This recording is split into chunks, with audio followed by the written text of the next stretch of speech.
అందరికీ నమస్కారం అండి. మోకాళ్ళల్లో వాపు అనేక కారణాల వల్ల రావచ్చు.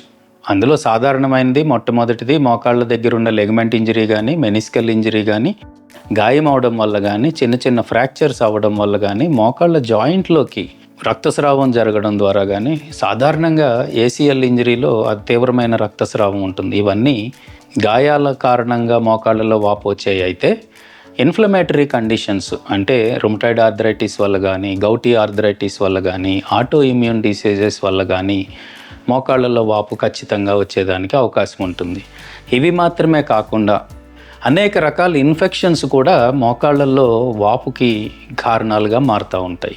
చాలా ప్రత్యేకమైన సందర్భాల్లో మోకాళ్ళతో పాటు పాదాలలో కూడా వాపు ఉంటే హార్ట్ కానీ, లంగ్స్ కానీ, లివర్ కానీ, కిడ్నీస్లో వచ్చే సమస్యలు కూడా మోకాళ్ళ వాపు, పాదాల వాపు కలిపి వచ్చే విధంగా ఉంటాయి.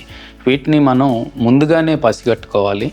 సాధారణంగా 40 సంవత్సరాల లోపల వారికి, చిన్న చిన్న గాయాల ఇంజరీ ఉన్నవారికి ఖచ్చితంగా ఆ గాయం వల్ల అయ్యేదానికి అవకాశం ఉంటుంది. కనుక ఆ వాపు వారి మోకాల్ని కదలనివ్వని పరిస్థితుల్లో ఉంచితే, మడుచుకోవడం, చాపడం కష్టంగా ఉండే పరిస్థితుల్లో వెంటనే వైద్యుల్ని సంప్రదించి దాని కారణాన్ని కనుక్కొని దానికి తగిన ట్రీట్మెంట్ చేసుకోవడం ద్వారా వెంటనే మనం రికవర్ అవ్వడానికి వీలవుతుంది.